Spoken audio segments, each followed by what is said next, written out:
The life of a peasant in the Middle Ages wasn't easy.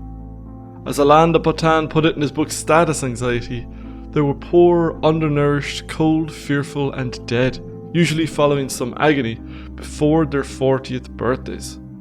After a lifetime of work, their most expensive possession might have been a cow, a goat or a pot. Famine had never been far away and diseases had been rife. Among the most common were rickets, ulcers, tuberculosis, leprosy, abscesses, gangrene, tumours and cankers. This is the story that we moderns tell ourselves about the Middle Ages. It fits well with our story about progress, that things were worse in the past and they keep on getting better. Science and technology have stirred humanity from their sleep of ignorance and misery. But this isn't the only story that can be told about the Middle Ages, though it might be the most convenient. There's another story that we can tell about this time, and it's a story that needs to be told, because if the story about progress were true, then the world would want to have been a very, very shitty place in the past. In this episode, we're going to tell this forgotten story of the Middle Ages, and what it is that modern society has forgotten. Not to spoil the ending too much, but what we've forgotten is the meaning of life and how to live it.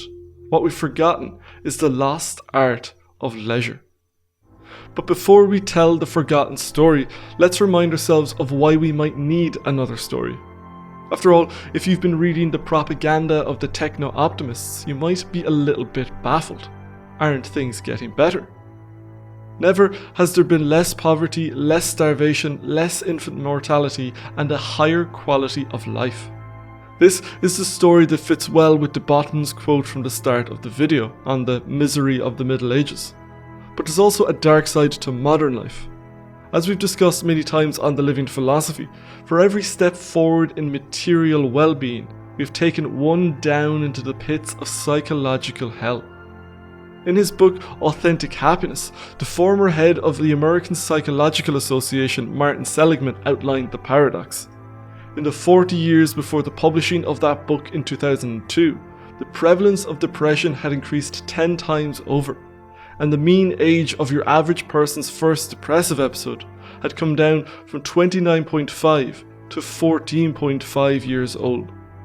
The paradox lies in the fact that quality of life improved more in those 40 years than perhaps any other time in history. Fast forward 15 years from that book, and Jonathan Haidt explores the evolution of this trend with social media factored in. Self-harm, depression and suicide have skyrocketed among young teens. He correlates this with the emergence of social media, but if we look deeper in the data, we see that social media has only amplified an already underlying trend. It's one greater step forward in technology, and one giant leap into the depths of psychological hell. So it's reasonable to suppose that while life has unarguably improved in many dimensions, it hasn't improved in every way, and so we might want to explore possibilities for why that might be, so that we can improve things further. A reasonable way of holding these two stories together is to say that technological progress has improved the external side of life. We have smartphones, electric cars and washing machines. This is good, but it has not improved the internal side of life. So two things are true. We live better lives by any external measure, and we are more miserable by any internal measure. So that minor shade of doubt cast on the narrative of progress, let's revisit our medieval ancestors.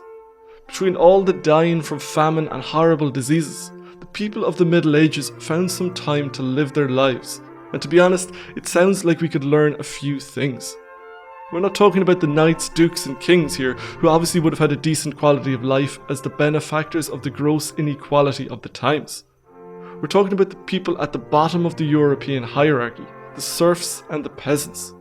You see, these poor folk had something that we have lost. They had lives. Work was still something you did because it was necessary. Leisure was still the rule of life. According to historians like Gregory Clark and Nora Ritchie, the average country dweller in the 16th century worked somewhere between 150 and 180 days a year. And it's worth remembering here that the vast majority of people were country dwellers. Even at the start of the 19th century, 90% of people still lived on farms. a number which had dropped to less than 1% by the 21st century.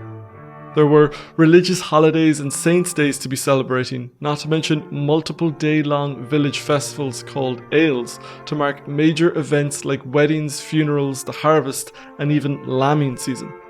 For every bout of work, there was a call for a bout of community relaxation. And on those days when they did finally get to work, it wasn't exactly the opening bell at Wall Street. Here's how the Bishop of Durham described the work ethic of the peasant in the 1570s. The labouring man will take his rest long in the morning. A good piece of the day is spent afore he comes at his work. Then he must have his breakfast, though he have not earned it, at his accustomed hour, else there is grudging and murmuring. At noon he must have his sleeping time, then his bever in the afternoon, which spendeth a great part of the day. For all the technological and medieval backwardness of the Middle Ages, there was still a sense in which their lives made sense. For the medieval peasant, work was still something you did because it was necessary. You worked today so you had shelter and food tomorrow.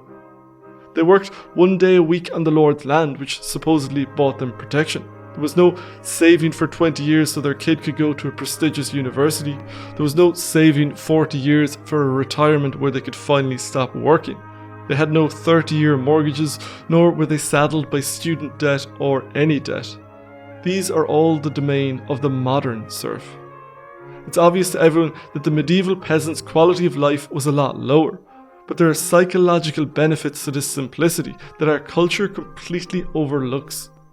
As Oliver Burkeman explores in his book 4,000 Weeks, the difference between the modern serf and the medieval one runs deeper than the days worked.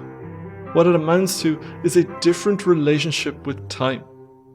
The transformation of our relationship to time happened somewhere in the past few centuries. Some, like sociologist Lewis Mumford, trace it back to the invention of the mechanical clock in the Middle Ages by monks looking to pray more consistently. Others attribute it to the Industrial Revolution and the urbanization of the developed world. This change is best illustrated through a distinction between two ways of interacting with time. Let's call one the intrinsic mode and the second the instrumental mode. In the intrinsic mode, we are motivated by things for their own sake. In the instrumental mode, we are motivated to do things because of what they lead to. We don't do them because they are inherently fun or meaningful, but because of some benefit they'll bring us in future. No society has ever lived entirely in one mode or the other.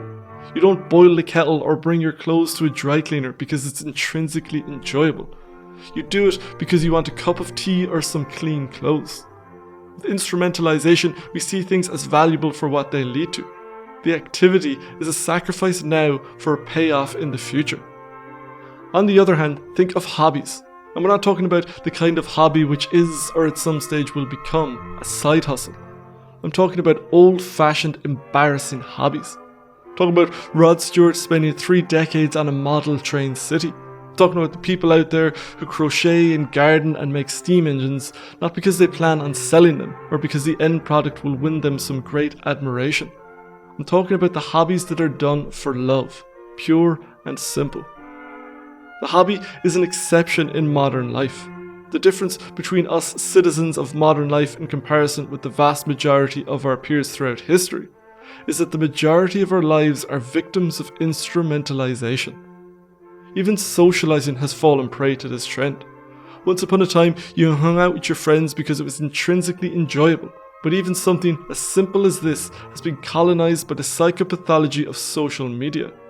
As Bo Burnham put it in Inside, the outside world, the non-digital world, is merely a theatrical space in which one stages and records content for the much more real, much more vital digital space. One should only engage with the outside world as one engages with the coal mine. Suit up, gather what is needed, and return to the surface. So it's not enough that instrumentalization had conquered our work lives. It has now taken over our personal lives as well. It's not hard to connect this colonization of instrumentalization and the mainstreaming of nihilism, not to mention the mental health crisis and the meaning crisis. Intrinsic activities are inherently meaningful. When you're having fun, you don't ask why. It's only when everything you do is for some vague, distant future that never arrives that you begin to question what the point of anything is. The transformation of our relationship with time has brought humanity closer to greatness. We are moving out to the stars. We are giving birth to a whole new type of being with AI. We have all these shiny gadgets and cool holidays. We are closer to Nietzsche's goal of the Übermensch, and we have never been so miserable. Nobody is spared. The rich are probably even more damaged than the rest of us. They got where they are by being great at instrumentalization. Unlike the medieval or ancient aristocracies, the modern elite, the bourgeois capitalist, doesn't see work as beneath them, as undignified. This couldn't be further from the truth. They are even further gone than the rest of us. The narrative about our modern utopia is trash. Our quality of life has never been so good and our mental health so bad. The question is, why? If the trend of increasing quality of life is coupled to an impoverished internal life, then we've got a major problem. But maybe it's a matter of metrics. The philosophy of modern times so far has been materialism. Materialism sees life in terms of its outer appearance. And so, a person with a long span of life and a washing machine looks a lot happier to a materialist than a peasant in a hovel. By the metrics of materialism, modernity has been a major success. And so, what if we shift our metrics towards the phenomenological domain? That is to say, what if we measure the good life by the internal state rather than the external one? There's a lot of signs that the materialist domination of our worldview may be waning, and we are beginning to appreciate the value of the internal, even though it is still a tricky domain to measure. If so, then we needn't become reactionaries looking to get back to the Middle Ages, but reformers of modernity who are looking to turn the great machine of optimizing modernity in the direction of the good life. It's hard to believe that a world whose entire identity is based on GDP can make this shift, but it's not outside the bounds of imagination. And so that's the silver lining we could hope for. That's everything for this episode of The Living Philosophy. I'd like to thank David Pilabosian, Ibisophiasa, and all the other patrons for their support of the channel. If you'd like to get access to bonus content, monthly Q&As, and get your name in the credits like these fine people, then you can head over to Patreon. As ever, if you have any thoughts, insights, or feedback, I'd love to hear from you down in the comments. Otherwise, I shall see you next time. Thank you for watching.